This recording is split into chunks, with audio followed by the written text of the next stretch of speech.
Equipo 3. Tema, estigma e identidad social. Definición de estigma. Signos corporales con los cuales se intentaba exhibir algo malo y poco habitual en el estatus moral de quien lo presentaba. Ejemplo, cortes o quemaduras en el cuerpo o una persona corrupta.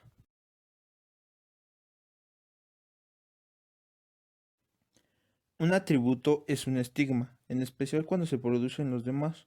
Esto genera una diferencia entre la identidad social virtual y lo real. El primero, las abominaciones del cuerpo, por ejemplo, las personas discapacitadas. Segundo, los defectos del carácter del individuo que se perciben como la falta de voluntad. Y el tercero, los estigmas tribales de la raza, la nación y la religión, transmitidos por herencia.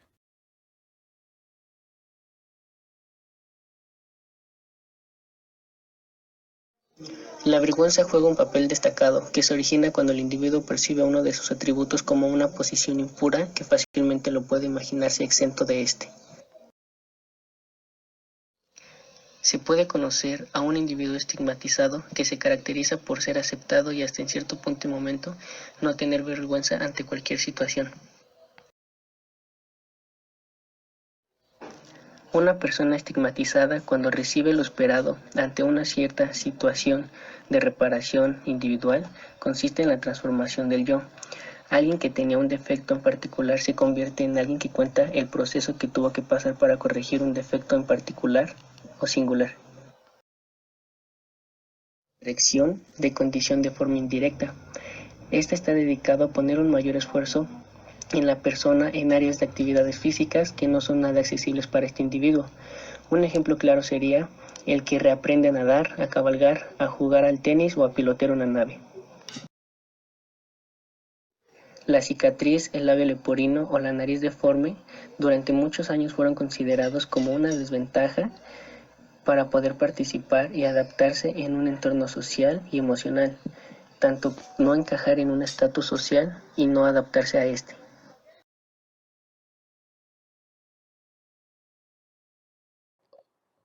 Las presentaciones profesionales nos hablan de la estigmatización.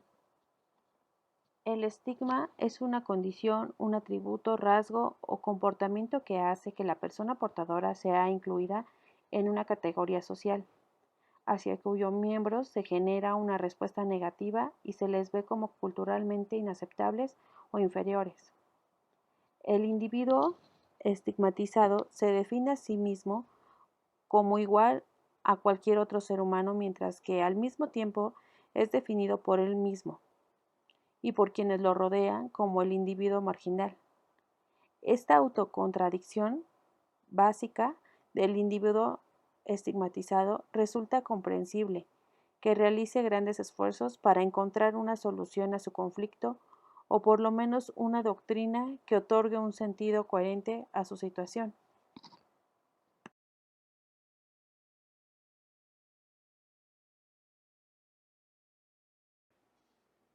Los códigos que se presentan a los individuos estigmatizados, tanto explícita como implícitamente, tienden a cubrir determinadas cuestiones corrientes. Se les sugieren las pautas deseables para la revelación y ocultamiento. Por ejemplo, en el caso de los exenfermos mentales se les recomienda a veces ocultar su estigma a simples conocidos, pero sentirse lo suficientemente seguros de su salud mental y convencidos de la naturaleza médica, no moral de sus fracasos anteriores, como para revelárselos a la esposa y a los amigos más íntimos. La persona estigmatizada es casi siempre puesta en guardia contra un intento de encubrirse completamente. Asimismo, por lo general, se le advierte que no debe de aceptar como si le cuadraran plenamente las actitudes negativas que los demás tienen hacia él. El inválido debe ser cauteloso y no actuar de un modo diferente del que la gente espera de él. Ellos cuentan, sobre todo, que el inválido sea un inválido, un ser incapacitado, indefenso e inferior a ellos, y si no satisface estas expectativas, se volverán inseguros y suspicaces. Es bastante extraño, pero el inválido tiene que cumplir el papel de inválido, así como muchas mujeres deben ser lo que los hombres esperan que sean, tan solo mujeres.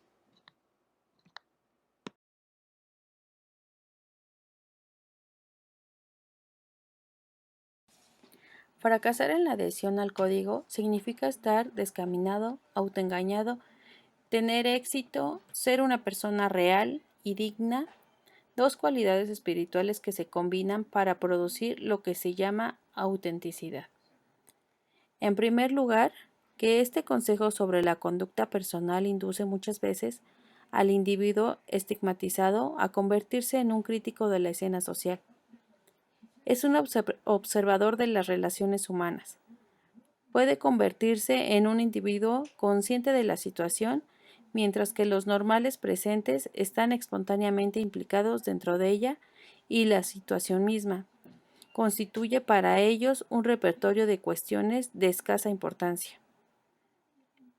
En segundo lugar, los consejos al estigmatizado a menudo apuntan con bastante candidez a la parte de su vida que siente más privada y vergonzosa. Se tocan sus heridas más ocultas y se les examina clínicamente según la moda literaria actual. En este caso, lo más privado y embarazoso es lo más colectivo, porque los sentimientos más profundos del individuo estigmatizado están hechos precisamente del mismo material que ciertos miembros de su categoría presentan en una versión escrita o oral, rodeada en forma conveniente.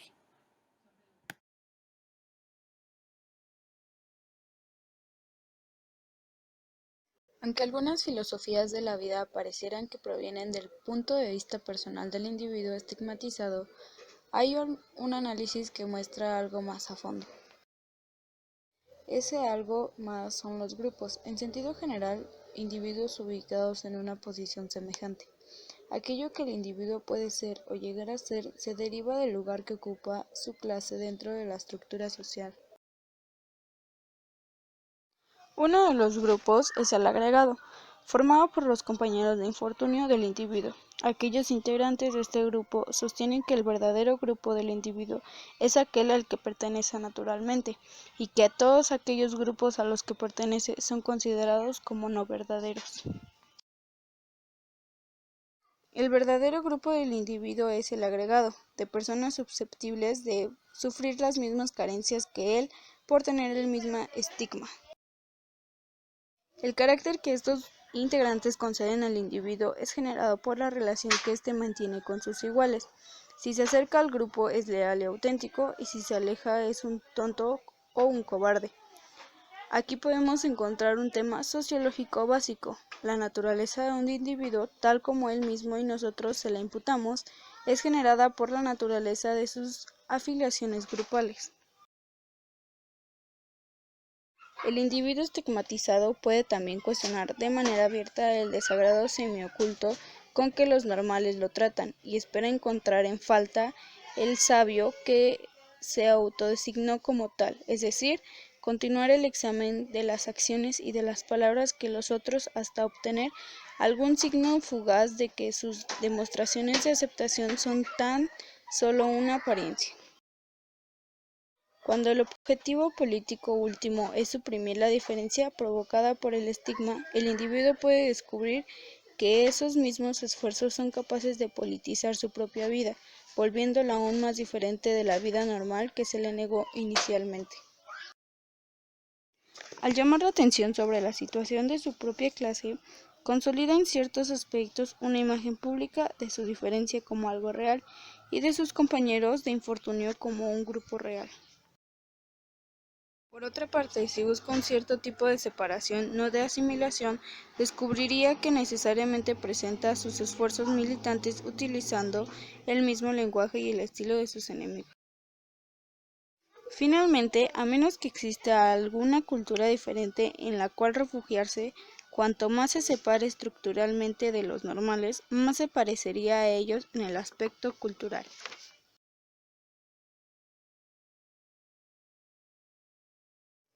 Alienaciones exogrupales. El grupo propio del individuo puede entonces informar el código de conducta que los profesionales defienden en su nombre.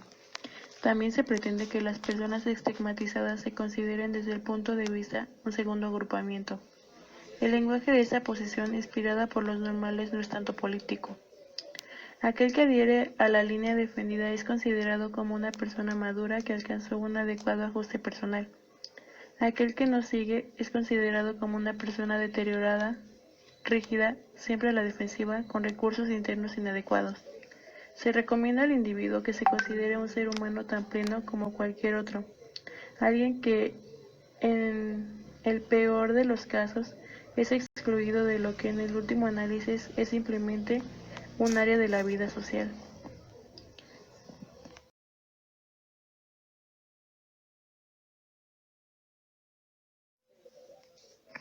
Cuando las personas estigmatizadas descubren que las normales tienen dificultades para ignorar su defecto, tratarán de ayudarlos.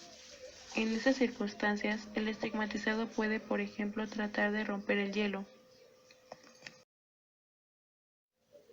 También se señala que el individuo estigmatizado que se encuentra en compañía mixta puede considerar útil referirse a su incapacidad y a su grupo con el lenguaje que emplea cuando éste está con los suyos, y que le emplean con los normales entre sí para referirse a él, ofreciendo así a los normales que están presentes un estatus temporario de sabios. Las habilidades que el individuo estigmatizado adquiere para enfrentar situaciones sociales mixtas deben ser usadas para ayudar a todos los que participan en ellas. Los normales no tienen en realidad la intención de dañar. Cuando lo hacen es porque no saben cómo evitarlo. El individuo estigmatizado puede no darse por enterado, o bien por tratar de llevar a cabo una benévola reducción de lo normal, mostrándole punto por punto, con calma y suavidad, que a pesar de las apariencias, debajo del estigmatizado subyace un ser humano cabal.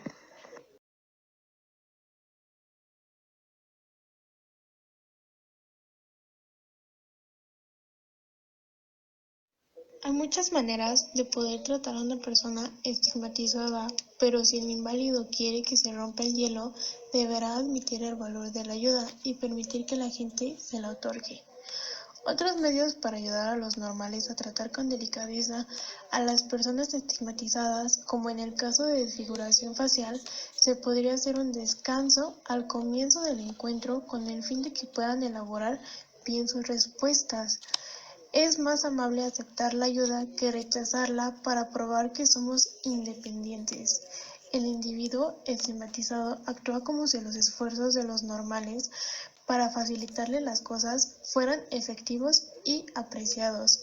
Si la persona realmente no se siente cómodo con su diferencia, esa aceptación tendrá un efecto inmediato sobre los normales, pues esto hará que se sientan más tranquilos en situaciones sociales compartidas. La gente no solo espera que uno represente su papel, sino también que se ubique en su lugar. No siempre somos conscientes de la ayuda que podemos brindar al aceptar un auxilio ni damos un paso más hacia el contacto, pero también la gente torna a tomar decisiones que hacen sentir que el estigmatizado se siente excluido y haciendo así el momento de esa persona un rato incómodo, ya que este podría hacer que la gente, en vez de pasar un momento agradable, se deprima con la presencia de este.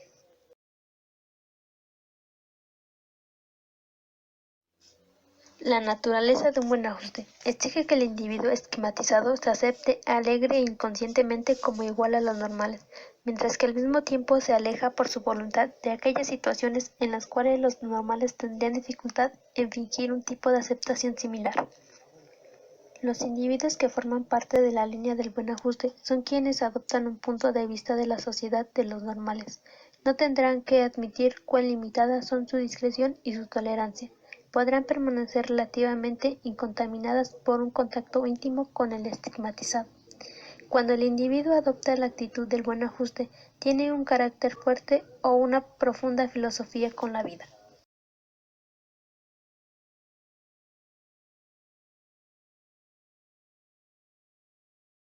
Características del individuo estigmatizado. Corresponder naturalmente aceptándose a sí mismo y a nosotros.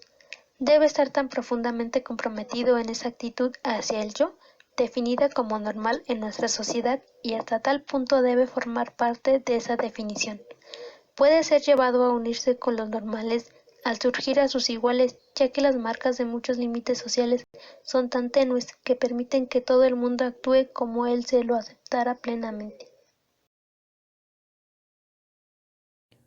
¿Cuáles son los procesos de identificación social? Categorización. Este proceso es la característica individual que diferencian a unas personas de otras y por las cuales éstas tienen una relación entre sí mismas. Un ejemplo de este proceso podría ser la discriminación en cómo actúa en base a los procesos de cómo se llevan y cómo se relacionan en base a diferentes grupos y sociales. El siguiente es la comparación. Se utiliza como una herramienta básica para diferenciar qué grupo es mejor del otro. Este ejemplo claro sería en cómo unos homofóbicos, un gay o lesbianas discriminan al mismo grupo en base para saber cuál es mejor. Así llamando a este proceso de identificación social comparación. El proceso de identificación ocurre cuando las personas se sienten identificadas y se relacionan con otros grupos sociales que eleven su autoestima, ya que ayuda a los individuos a reconocer cuáles son aquellos valores, creencias, gustos, entre otros aspectos que comparten o los diferencia de otras personas.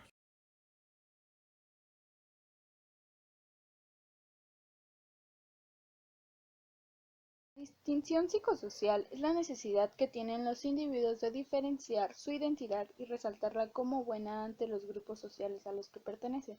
Por ejemplo, cuando una persona está haciendo su licenciatura en medicina y esta persona ya pertenece a un grupo social que es de los médicos, pero él busca o va a tener la necesidad de resaltar su identidad. Es por eso que en algunos casos estos médicos realizan especialidades, por ejemplo, pediatra, oftalmólogo, etcétera.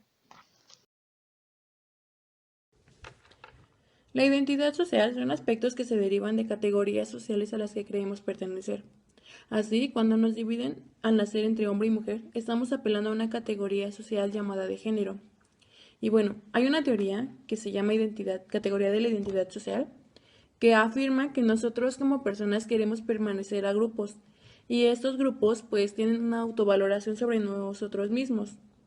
Y bueno, ellos definen que tenemos que tener ciertas características para poder pertenecer a ellos. Y en ocasiones esto pues causa problemas en nuestra autoestima, por la que nosotros tenemos que cambiar y pues muchas veces sí lo hacemos por querer permanecer a estos grupos. La identificación social es algo más que una realidad natural, biológica o psicológica. Es más bien algo relacionado con la elaboración conjunta de la propia sociedad, desde un poco de su historia, el lenguaje, las reglas y las normas sociales, la comprensión social y también el cómo se relacionan políticamente. Estas tienen ventajas que las hacen muy beneficiosas y cumplen con funciones psicológicas básicas desde la pertenencia, el carácter distintivo, el respeto y la comprensión. El individuo el individuo con la identificación social pertenece a un lugar en particular del mundo social. Esto nos da a entender que nosotras como personas pertenecemos a un lugar en particular donde recibiremos el mismo respeto, al igual que van a haber personas muy diferentes a nosotros. Lo que proporciona esto es que sea un mundo compartido. Respondiendo a la pregunta, ¿cómo está inscrita la identificación social en el gran proceso de la socialización? Actualmente el individuo es definido por él mismo y por quienes lo rodean, de acuerdo a la forma en que interactúa con la sociedad, y esto da paso a un proceso de socialización con individuos que comparten creencias, ideas, pensamientos o temas en común. La forma en que el individuo se siente categorizado es la misma forma en la que va a tener un lugar en una estructura social, y a raíz de eso es como va a formar parte de la socialización con otros grupos, tomando en cuenta que es un proceso por la que todo ser humano ocupa para que se puedan formar y convivir.